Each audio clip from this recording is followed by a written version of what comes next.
Audio go. Track 2. The camera's cool.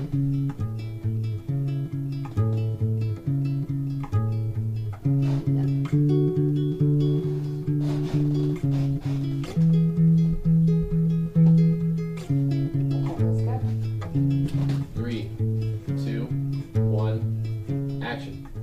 Hello everyone, welcome to the first episode of Reading with Nick, where we dive deep between the lines.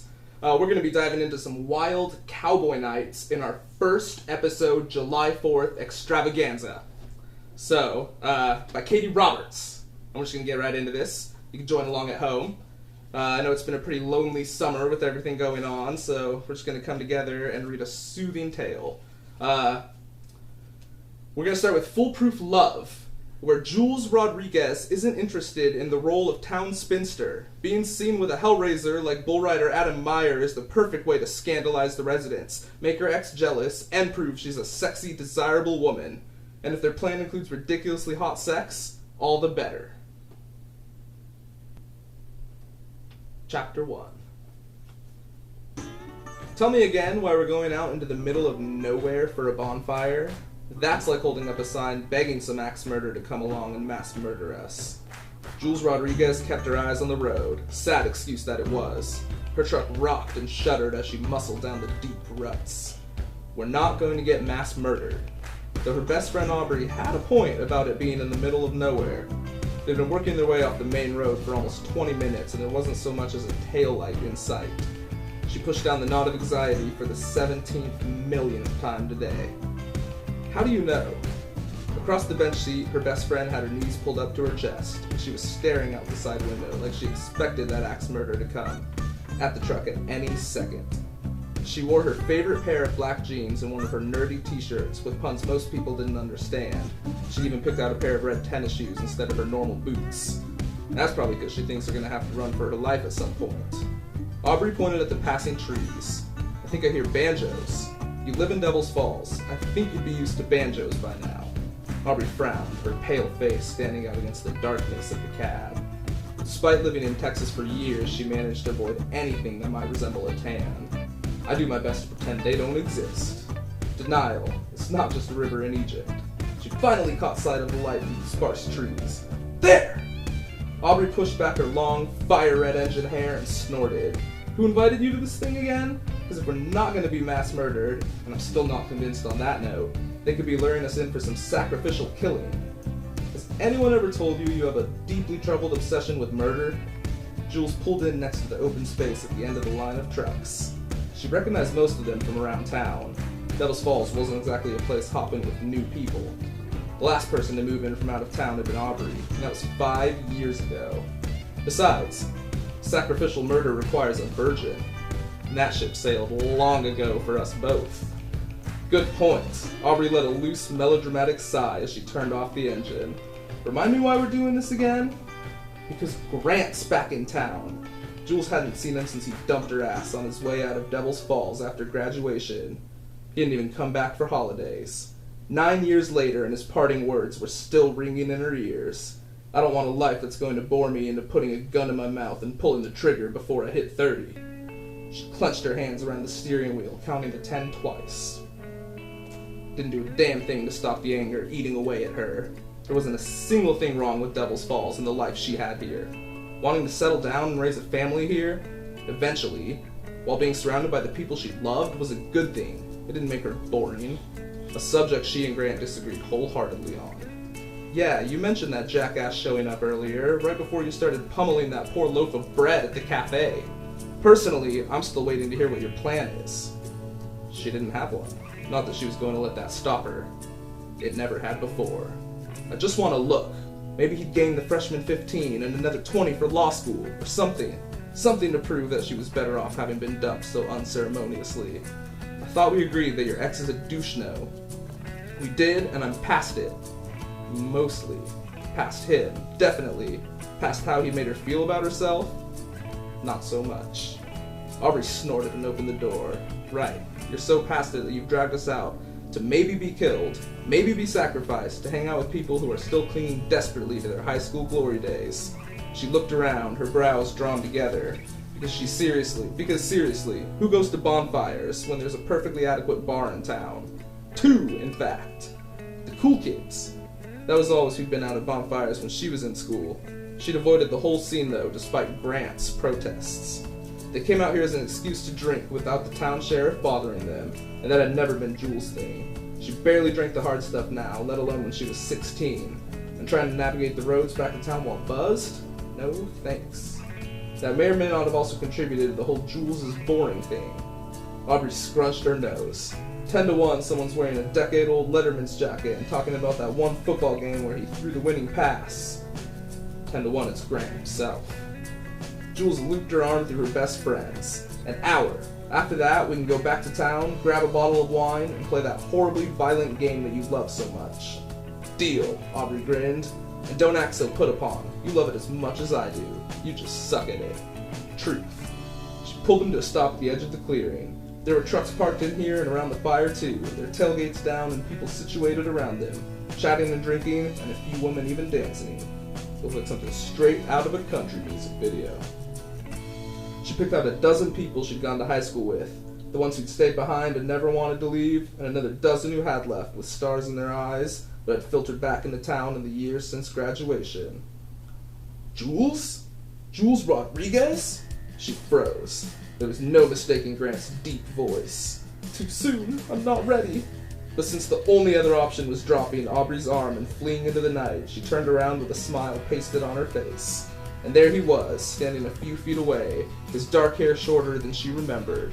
No freshman 15 there. Damn it, he looked like he'd been spending quite a bit of time in the gym, in fact. He spends the whole time he's working out checking himself out in the mirror. The snarky thought didn't make her feel any better. There was nothing worse than being caught flat-footed by the ex who left her in the dust, only to find out that he hadn't developed some unfortunate skin problem in the intervening years. Grant! He moved closer. Damn, you're a sight for sore eyes. You look good, Jules. Pilates, she answered breezily, already searching the crowd around them for an escape. She cleared her throat. So, how are things? Great. Better than great. I just graduated from Duke. Top of my class. He gave a smile that was all teeth, like a politician. I have a position waiting for me in my father's firm here in town. Imagine that. She couldn't even bring herself to pretend to be surprised. Grant always had been fond of riding his daddy's coattails. For all that he was determined to live the big life off anywhere but Devil's Falls, he liked being a big fish in a little pond more. And you? I think you heard that you opened up some sort of cat cafe? He laughed. Can't say that's surprising. Beside her, Aubrey went ramrod straight. It was only a matter of time before her friend went postal on his ass. Jules smiled, and though she wanted to holler at him something fierce, she managed to keep her tone even. She was not ashamed of cups and kittens. It's been a real hit with the locals. I bet. He looked her over, head to toe, and back again. His appraising glaze made her skin crawl. I hear you're still single. You want to go get a drink sometime? Suddenly, Jules was a whole lot less worried about keeping Aubrey back than she was about pressing her lips together to keep from laying into him. She looked around at the people circling the bonfire. A full half of them were watching this little drama play out. Did he seriously just ask me out? No, absolutely not. Nope, never. She had to do something fast. Jules wasn't a particularly violent person, but she also wasn't above hunting down Grant's truck and slitting the tires, and maybe scrawling something witty in the paint with her keys. No, that's not going to solve anything. You'll just prove to him and everyone else that he can still get under your skin without even trying. There had to be a better way to put him in his place. Her gaze landed on her cousin across the way. Daniel stood next to a lowered tailgate next to his friend Quinn, and with them was a tall drink of water if she ever saw one. He had his back to her, but the way his shoulders filled out his t-shirt, tapering down to a lean waist, and good lord, his pants were the very definition of painted-on jeans. Daniel said something and he shook his head, turning so she could see his granite jawline, and she blinked. Holy shit, it's Adam Myers. He'd been around while she was growing up, always running with her cousin and their two other friends, but he'd always seemed wilder than the other boys, more restless. Even when he was standing still, there was a look in his eye like he was just waiting for the right moment to burst into motion. Sure enough, the first chance he got, he blew out of town and up and joined the rodeo. Or that was the word on Devil's Fall's gossip grapevine. He must be back in town to take care of his mom. Sympathy rose, blotting out her anger at Grant. Jules didn't know what was wrong with his mom, but she didn't have to be a doctor to know the woman was sick. Knowing him, though, he won't stick around for long. Just like that, a plan clicked into place. A stupid, reckless plan guaranteed to shut Grant down for at least a little while. Speaking of, he was still waiting for her to say yes and fulfill his high-handed expectations, but she managed to laugh. That's really sweet, Grant, but it was great seeing you, but, my boyfriend is waiting for me. He frowned. Boyfriend? Oh yeah, it's a new thing. We haven't exactly gone public with it, you know, how Devil's Falls can be, so you wouldn't have heard. She gave him a pat on his arm. It was nice seeing you, so great, really. We'll have to catch up sometime soon. And then she stepped around him, dragging Aubrey behind her. What are you doing? Aubrey whispered, winging it. She stopped by the trio of men, all too aware of Grant watching her. Hi, Daniel, Quinn, Adam. They raised their beers. Daniel looked over her shoulder with a frown. Is that your piece of shit ex-boyfriend I see? The very one. She disentangled her arm from Aubrey's. Speaking of, I need a favor. Anything for you, kid? She tried not to roll her eyes at him calling her kid. He was a whole 7 years older than her. Not exactly ancient. Actually, it's not you I need a favor from. Before she could talk herself out of it, she sidled up to Adam and put her arms around his neck. To his credit, he didn't shove her on her butt in the dirt, merely raising his eyebrows. Jules kept her voice low so there was no chance of Grant overhearing. So, as you noticed, my ex is watching really closely right now. And, might have told him a tiny white lie about me dating someone in order to avoid a devastating dose of humiliation. And since I can't date Daniel, and no one would ever believe I'd date Quinn, the man in question frowned. You really know how to hit a man where it hurts, Jules. That leaves you. Adam's face remained impassive. I see. There wasn't a whole lot to work with in those words, but he also had let his free hand drift down to settle on her hip. So she just kept talking. If you could just play along and maybe kiss me like you want to do filthy things to me in the bed of your truck, I'd really appreciate it. If anything, his eyebrows rose higher. That guy really got under your skin, didn't he? You have no idea. Next to them, Daniel made a sound suspiciously like a growl, but neither of them looked over. Adam's hand pulsed on her hip, the heat of it shocking despite the warmth of the night. His calluses dragged over the sensitive skin bared by her t-shirt, and she shivered. Maybe this was a terrible idea. She didn't have time to really reconsider, though, because he set down his beer, cupped the back of her neck, and dealt her the single most devastating kiss of her life. No, not a kiss. He took possession of her mouth, his tongue racing the seam of her lips and then delving inside. He tasted of beer and something darker, something that hinted at exactly what she'd asked for, like he wanted to do filthy things to her in the bed of his truck.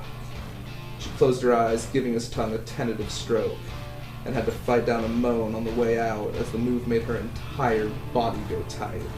More.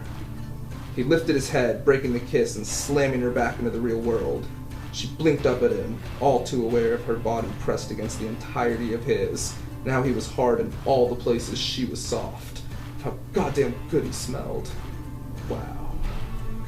There went that eyebrow again. You think it was believable? She'd almost forgotten she was kissing Adam Myers because he was supposed to be her boyfriend to prove a point to her real ex-boyfriend. Liar, you 100% forgot this was pretend. And if he'd offered you to drive out into a field and get down and dirty, you wouldn't even hesitate. He hadn't offered, and this was pretend. Remembering that this was important if she wanted to avoid compounding one potentially humiliating situation with another, even more potentially humiliating situation. She licked her lips. Yes. Totally believable. Thank you. He still didn't let her go. Instead, he turned and lifted her onto the tailgate as if she weighed no more than a paper doll. You want something to drink? Sure. She should get down and walk away, which she absolutely would do as soon as she got control of her shaking legs. It would have taken a stronger woman than she was not to stare at Adam's ass in those tight jeans as he ambled over to the cooler. She turned to find Aubrey doing a silent, slow clap. Don't judge me. Oh, I'm judging.